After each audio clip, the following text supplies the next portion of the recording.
اچھا ایک سوال ہے کہ سیل فون سے بچے آج کل why are children so much addicted to cell phones what to do. یہ بہت اچھا سوال ہے، لیکن کہ آج کا بچہ موبائل فون اور گیجٹ سے اتنا اس کو ایڈکٹ ہو گیا ہے اور اتنا زیادہ وہ اس کو مانگتا ہے اور اس سے اتنا زیادہ اس کے اندر انوالو ہو گیا ہے، تو اس کو کیسے روکا جائے اور یہ مسئلہ کیسے کیوں ہو گئے. اس کو سمجھنے کے لیے آپ کو یہ سمجھنا ہوگا کہ وہ کون سی چیزیں ہیں جو ہیں تو بری. میں آپ سے ایک امیجنیشن کراؤں گا، اس امیجنیشن میں آپ کو اس کی وجہ سمجھ میں آ جائے گی انشاءاللہ تعالی. وہ کون سی چیزیں ہیں جو بہت بری ہیں تو بہت بری، لیکن الحمدللہ ہمارے بچے کو اس کی ایڈکشن نہیں ہوئی ہے. مثال کے طور پر بہت سی حرام چیزیں ہیں، ان کی ایڈکشن نہیں ہوئی ہے الحمدللہ، اور بہت سی نشے کی چیزیں ہیں اس کی ایڈکشن نہیں ہوئی ہے، بہت سی خراب چیزوں کی ایڈکشن نہیں ہوئی ہے. تو جن چیزوں کی ایڈکشن نہیں ہوئی ہے اس کی سب سے بڑی وجہ کیا ہے؟ اگر میں آپ سے پوچھوں جن چیزوں کی ایڈکشن نہیں ہوئی ہے، یعنی موبائل فون کا جو سوال ہے نا کہ میرے بچے کو اس کی ایڈکشن ہو گئی ہے، کیوں ہوئی ہے، کیسے ہوئی ہے اور میں کیسے اس سے نکلوں، اس کا جواب میں آپ کو دے رہا ہوں کہ پہلے آپ یہ سوچئے کہ وہ کون کون سی چیزیں جن کی، یعنی الحمدللہ شراب کی ایڈکشن نہیں ہوئی، الحمدللہ چرس کی ایڈکشن نہیں ہوئی. تو کیوں نہیں ہوئی؟ آپ سے اگر میں پوچھوں کیوں نہیں ہوئی، جی اس لیے کہ اس کی شکل انہوں نے کبھی دیکھی ہی نہیں الحمدللہ. دوسری بات یہ کہ وہ کسی ایسے انسان سے بھی نہیں ملے جس کو اس کی ایڈکشن ہوئی ہوئی ہو، یا اگر ایسے انسان سے ملے تو وہ گھر کے باہر تھا، گھر کے اندر نہیں تھا. بچوں کو یہ ایڈکشن کیسے ہوئی؟ دیکھنا یہ ہے کہ یہ ایڈکشن کسی سے لگی ہے کیا، یہ ایڈکشن لگ کہاں سے رہی. اس آدمی کو تلاش کریں، ذرا ڈھونڈیں، گھر میں اعلان کریں کہ میں اس آدمی کو ڈھونڈنے نکلا ہوں، وہ کہاں ہے، چھوڑوں گا نہیں. تو ڈھونڈتے رہیں گے، آخر میں آئینے کے سامنے آئیں گے، ارے یہ تو میں ہی ہوں. آپ نے یہ دیکھنا ہے اگر گھر میں کسی بھی انسان کو موبائل یا گیجٹ کی ایڈکشن ہے تو آپ کے بچے کو موبائل اور گیجٹ کی ایڈکشن رہے گی. ایڈکشن کا کیسے پتہ لگے گا کہ مجھے ایڈکشن ہے؟ 3 چیزیں میں آپ کو بتا رہا ہوں، اگر یہ آپ کے اندر ہیں تو آپ کے بچے کو موبائل فون کی ایڈکشن رہے گی. پہلی بات،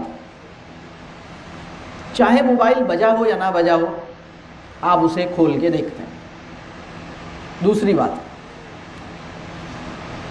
آپ موبائل کے بغیر کسی کمرے میں جانا نہیں چاہتے. تیسری بات، آپ سفر میں اور فری ٹائم میں موبائل کے اوپر کام کرتے ہیں. مطلب آپ کو اگر موبائل آپ کے ہاتھ میں آ جائے تو کم سے کم موبائل کے ساتھ جو آپ کا ساتھ ہوتا ہے وہ 10 منٹ سے چھوٹا نہیں ہوتا. اگر یہ 3 کام آپ کر رہے ہیں، پہلی بات میں نے کیا کہی، چاہے بجا ہو یا نہ بجا ہو اس کو کھول کے دیکھنا. دوسری بات، اس کے بغیر کسی کمرے میں اپنے آپ کو تنہا اور بے سہارا سمجھنا. مسجد جا رہے ہیں تو ٹوپی لی یا نہیں لی لیکن موبائل لے لیا. تو تیسری بات، جب کبھی موبائل ہاتھ میں لیتے ہیں تو 10 منٹ سے پہلے، یعنی 10 منٹ تو میں نے بہت ہی احتیاط سے آپ کے جذبات مجروح کیے بغیر میں نے یہ بات کہی، میں تاکہ آپ کو نہیں تو اگر یہ 3 کام آپ کے ساتھ ہیں تو کم از کم آپ وہ آدمی نہیں ہیں. یعنی پھر موبائل سے چھڑانے کا طریقہ یہ ہے کہ اس کا گھر بدل دیں، اس کے امی ابو بدل دیں. یا تو یہ کر لیں، یا تو امی ابو تبدیل ہو جائیں یا امی ابو بدل دیں. 2 میں سے ایک کام کریں، یا تو اپنے آپ کو چینج کر لیں یا اس کے پیرنٹس کو چینج کر دیں. کیا یعنی اب یہ تم ان کے پاس رہو، یہ تمہارے امی ابو ہوگا. ایک کام کرنا پڑے گا، کیونکہ یہ پھل جس شاخ سے لٹکا ہوا ہے یہ ساری توانائی اسی شاخ سے لیتا ہے، یہ سمجھنا پڑے گا. تو پہلی بات تو یہ کہ آپ اس کو اپنی زندگی میں کانشیسلی، اس کا ایک طریقہ یہ ہے کہ آپ جب گھر میں آئیں تو ایک جگہ بنا لیں، ایک ڈراز بنا لیں، موبائل نظر نہیں آنا چاہیے، ایک ڈراز میں ڈال دیں یا ایک شیلف میں اوپر رکھ دیں. اور پھر دوسرا کام یہ کریں کہ اس کو سائلنٹ موڈ پہ کر لیں، یا اگر چلیں فون آن کر رہے ہیں تو بس جب بجے گا تب دیکھیں گے. اور اگر آپ کو لگتا ہے کہ جس طرح روزانہ قرآن کی تلاوت اور روزانہ نماز پڑھنا ہم پہ فرض ہے، اسی طرح مسلمانوں پر روزانہ فیس بک اور واٹس ایپ دیکھنا بھی فرض نہ صحیح تو مسنون وغیرہ کی کیٹیگری میں تو آتا ہی ہوگا۔ تو اگر آپ نے اس کو اپنی زندگی کے لیے بہت ہی ضروری قرار دیا ہے تو پھر آپ یہ طے کریں کہ میں اپنی پوری زندگی، پورے ڈے میں یہ ٹائم ہوگا جس میں یہ دیکھوں گا۔ روزانہ اگر مجھے دیکھنا ہے تو میں یہ اس 20 منٹس میں بیٹھ کے یہ کام کروں گا، اور وہ پھر اس 20 منٹس میں ہی کریں، پھر وہ ہر وقت نہیں کریں۔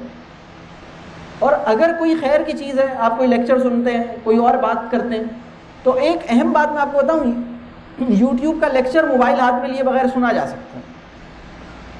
آپ نے اس کا کوئی لیکچر، کوئی بیان، کوئی گفتگو آپ نے سننی ہے، آپ وہ ٹاک لگائیے، اس کی آواز بڑھائیے، اس کو آپ اسپیکر پہ لگائیے اور موبائل کو کہیں اونچائی پہ رکھ دیجیے، کسی اور جگہ رکھ دیجیے اور اپنا کام کرتے رہیں۔ وہ تلاوت چل رہی ہے یا کوئی بیان چل رہا ہے، کوئی گفتگو چل رہی ہے، تو اس میں موبائل ہاتھ میں نہیں ہے نا، آپ دیکھنا بھی نہیں ہے، سننا ہے، تو کوئی مسئلہ نہیں، آپ سنتے رہیں، آپ گھر میں کام کرتے رہیں، گھنٹہ 2 گھنٹے چلے، کوئی مسئلہ نہیں۔ لیکن جو لے کے بیٹھے رہتے ہیں، بچہ ہر وہ کام کرنا چاہے گا جو اس کے والدین کرتے ہیں۔ اگر آپ سگریٹ پیتے ہیں، آپ میں سے کوئی بھی فرد سگریٹ پیتا ہے، میں آپ کو بتا رہا ہوں، اگر آپ کا بچہ 7 سال کا ہو گیا ہے اور اس نے آپ کو سگریٹ پیتے ہوئے دیکھا ہے، یہ ممکن ہی نہیں ہے کہ آپ کے بچے نے جب آپ ادھر ادھر تھے تو وہ آپ کے جو بچے ہوئے ٹوٹے اٹھا کے اس نے منہ پہ لگا کے وہ ایکٹنگ کی ہوگی کہ میں یہ کیسے، یہ ممکن ہی نہیں ہے کہ یہ نہ کیا ہو۔ میں آپ کو چیلنج کے ساتھ کہتا ہوں، اگر آپ کے بچے نے آپ کو نماز پڑھتے ہوئے دیکھا ہے تو یہ ممکن ہی نہیں ہے کہ وہ مصلی پہ زبردستی کھڑا نہ ہوا ہو اور وہ اسے نماز آتی نہیں ہے لیکن وہ چاہے گا میں نماز پڑھوں۔ آپ کو کھانا پکاتے، آپ کو جھاڑو پوچھا کرتے ہوئے دیکھا ہے نا، وہ جھاڑو پوچھا کرنا چاہتا ہے۔ آپ کو موبائل میں گرفتار دیکھا ہے، وہ بھی موبائل میں جانا چاہتا ہے۔ تو یہ آپ نے پہلے یہ دیکھنا ہے۔ دوسری بات یہ کہ پھر آپ ایسی ایکٹیویٹیز پیدا کریں، سب سے جو انگیجنگ ایکٹیویٹی ہو سکتی ہے وہ گھر میں کانورسیشنز ہو سکتی ہیں، بات چیت ہو سکتی ہے۔ اگر آپ کا بچہ آپ کے ساتھ باتیں کرتا ہے، اگر ہم دیکھیں باتیں کرنا، بلکہ جن کے بچے چھوٹے ہیں، آپ میں سے کس کس کے بچے 10 سال سے کم عمر کے ہیں، میں آپ کو 3 کام بتاتا ہوں جو خالصتاً تعلیمی ہیں: باتیں کرنا، گھومنا اور کھیلنا۔ اگر کوئی بچہ یہ کام کر رہا ہے تو وہ لرن کر رہا ہے۔ باتیں کرنا، گھومنا اور کھیلنا خالصتاً تعلیمی کام، اور سب سے زیادہ اچھی تعلیمی گفتگو جو ہے وہ گھر کے اندر ہو سکتی ہے۔ یعنی گھر کے اندر کوئی بھی گفتگو، اس کے اندر بس 3 چیزیں نہیں ہونی چاہیے: کسی کی غیبت نہ ہو، خریدنے اور بیچنے کی چیزیں نہ ہوں، یعنی ڈولمن مال یا شاپنگ سینٹر کا تذکرہ نہ ہو، اور کسی قسم کی نا امیدی اس کے ذریعے پیدا نہ ہو رہی ہو، یعنی نا امیدی کی طرف نہ لے جا رہے ہوں، غیبت اس کے اندر نہ ہو رہی ہو، اور مارکیٹ یعنی چیزوں کی خرید فروخت کے بارے میں بات نہ ہو رہی ہو۔ جو بھی بات اس کے علاوہ گھر میں ہوگی، جو بھی بات ہوگی، وہ تعلیمی، اس کی تعلیمی اہمیت ہے، وہ کسی نہ کسی گریٹر ایجوکیشنل کاز کو سرو کر رہی ہے۔ تو آپ اس طرح اپنے بچوں کو یعنی اس پہ کام کر سکتے ہیں۔ دوسری ایکٹیویٹیز سوچیں۔